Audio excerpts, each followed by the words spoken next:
EPS 95 पेन्शनधारकांसंदर्भात एक महत्त्वाची update समोर आलेली आहे. EPS 95 पेन्शनधारकांसंदर्भात पेन्शनवाढीसंदर्भात ज्या न्यूज रिपोर्टवरती EPS 95 पेन्शनधारकांची पेन्शन ही 7,500 रुपये होणार अशा बातम्या तुम्ही बघितलं तर 1 मे 2026 पासून बऱ्याच न्यूज चॅनलवरती बऱ्याच न्यूज रिपोर्टच्या माध्यमातून प्रिंटिंग करण्यात आलेल्या होत्या.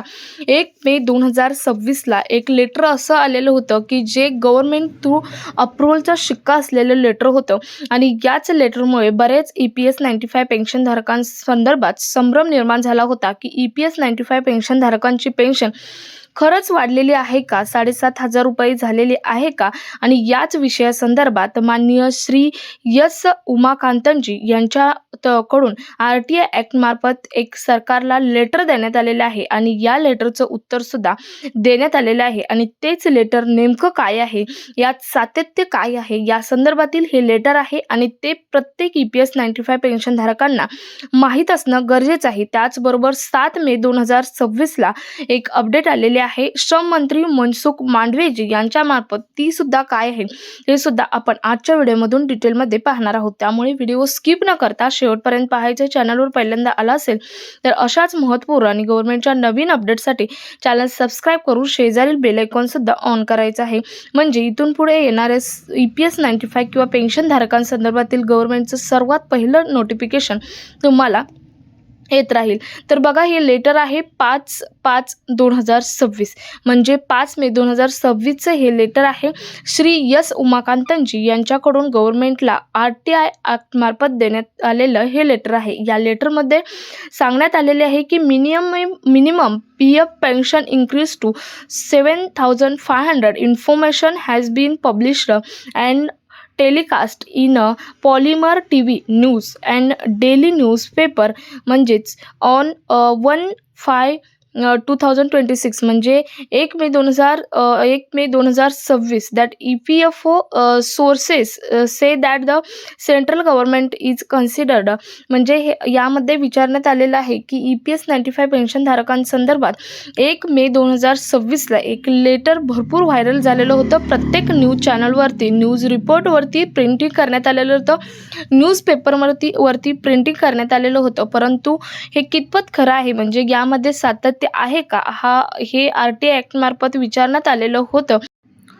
यामध्ये right to information act 2005 whether this information true or not असं विचारण्यात आलेलं होतं. यावरती आन्सर देण्यात आलेले आहे no such information is available म्हणजे हे खरं नाही, म्हणजे ही इन्फॉर्मेशन गव्हर्नमेंटकडून आलेली इन्फॉर्मेशन नाही किंवा गव्हर्नमेंटने अप्रूव्हल केलेली इन्फॉर्मेशन नाही असं यावरती उत्तर गव्हर्नमेंटकडून आलेलं आहे. त्यामुळे बऱ्याच EPS 95 पेन्शनधारकांमध्ये जो संभ्रम होता तो संभ्रम या लेटरमधून दूर झालेला आहे. शिवाय मागच्या वीकमध्ये माननीय कमांडर अशोक राऊत यांच्याकडून सुद्धा हा दूर करण्यात आलेला होता. शिवाय आता या लेटरमधून तर पूर्णपणे हा संभ्रम दूर झालेला आहे.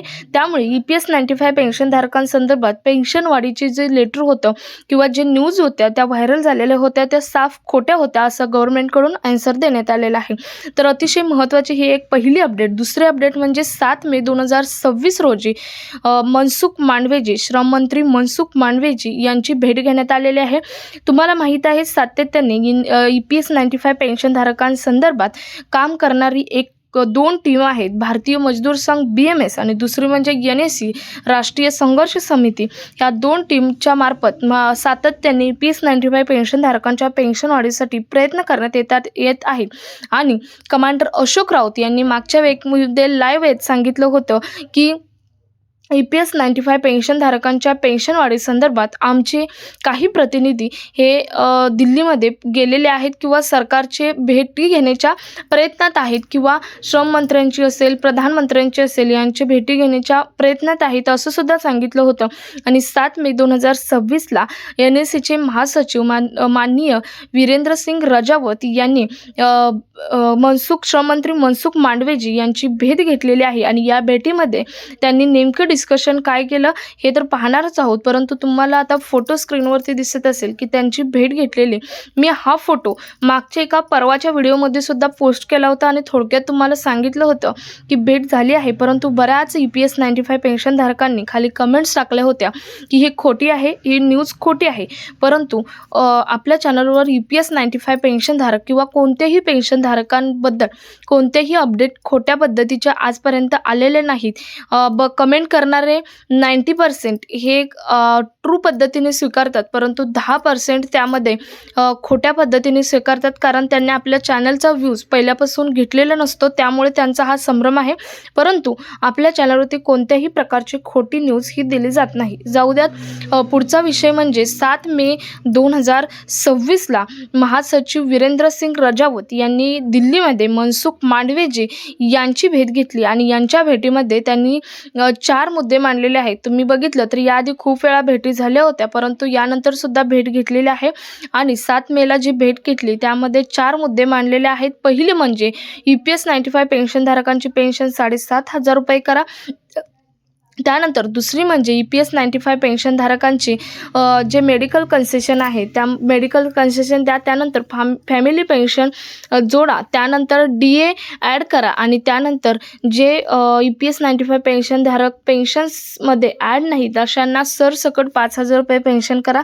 ही सुद्धा मागणी यामध्ये करण्यात आलेली होती आणि यावरती श्रम मंत्री मनसुख मांडवीजी यांनी उत्तरसुद्धा दिलेलं आहे की तुमची मागणी आहे ती मागणी खरंच उचित मागणी आहे आणि ती पूर्ण करण्यासाठी सरकार सातत्याने प्रयत्न करत आहे आणि सरकारचं यावरती काम चालू आहे. लवकरच EPS 95 पेन्शनधारकांच्या पेन्शन वाढीसंदर्भात अपडेट तुम्हाला दिलं जाईल असे सुद्धा आश्वासन श्रममंत्री मनसुख मांडवीजी यांनी 7 मे 2026ला दिलेलं आहे. तर अतिशय महत्त्वाच्या या ज्या 2 अपडेट आहेत त्या 2 अपडेट प्रत्येक EPS 95 पेन्शनधारकांना माहीत असणं ह्या तितक्याच गरजेच्या आहेत, कारण जे लेटर होतं, जे व्हायरल झालेलं लेटर होतं ते लेटर प्रत्येक EPS 95 पेन्शनधारकांच्या मनावरती एक आघात झाल्यासारखं झालेलं आहे. कारण खरंच EPS 95 पेन्शनधारकांना वाटलं होतं की EPS 95 पेन्शनधारकांची पेन्शन वाढली असेल, कारण ते लेटर इतक्या ठामपणे दिलं होतं की अप्रूव्हलचा शिक्का इंडिया गव्हर्नमेंट पूर्ण लिहिलेलं तुम्ही लेटर आहे, तुम्ही ते पाहू शकता. मी आता तुम्हाला मागच्या व्हिडिओमध्ये सुद्धा दिलेलं आहे, शिवाय इथे तो सुद्धा बाजूला पेस्ट करते. हे लेटरसुद्धा देण्यात आलेलं आहे. त्यामुळे EPS 95 पेन्शनधारकांचा संभ्रम या व्हिडिओमधून मला वाटतं दूर झाला असेल. आणि दुसरी आनंदाची बातमी म्हणजे मनसुख मांडवीजी यांनी हेही सांगितलेलं आहे की प्रधानमंत्री नरेंद्र मोदी यांची भेटसुद्धा तुम्हाला लवकरच करून देईन असं सुद्धा आश्वासन दिलेलं आहे. शिवाय यावरती तुमचं जी मागणी आहे ती लवकरच पूर्ण करू असं सुद्धा सांगितलेलं आहे. आता तुम्ही म्हणाल या अगोदर खूप वेळा भेटी झालेल्या, हो तसं बघितलं तर या अगोदरचा व्ह्यू सर्व पाहिला तर खूप वेळा भेटीही झाल्या होत्या, परंतु आता जो संसदीय समितीचा 15वा रिपोर्ट आहे तो रिपोर्टसुद्धा महत्त्वाचा आहे आणि त्यानंतरच्या या भेटी या अगोदरच्या भेटीच्या पेक्षाही अतिशय महत्त्वाच्या आहेत. त्यामुळे हा व्हिडिओ प्रत्येक EPS 95 पेन्शनधारकांना माहीत असणं हे तितकेच गरजेचं आहे. त्यामुळे हा व्हिडिओ जास्तीत जास्त EPS 95 पेन्शनधारकांपर्यंत शेअर करा. तुमचे काही डाऊट असतील कमेंटमध्ये विचारू शकता. सो भेटूयात पुढच्या एका नवीन अपडेटसोबत. तोपर्यंत धन्यवाद.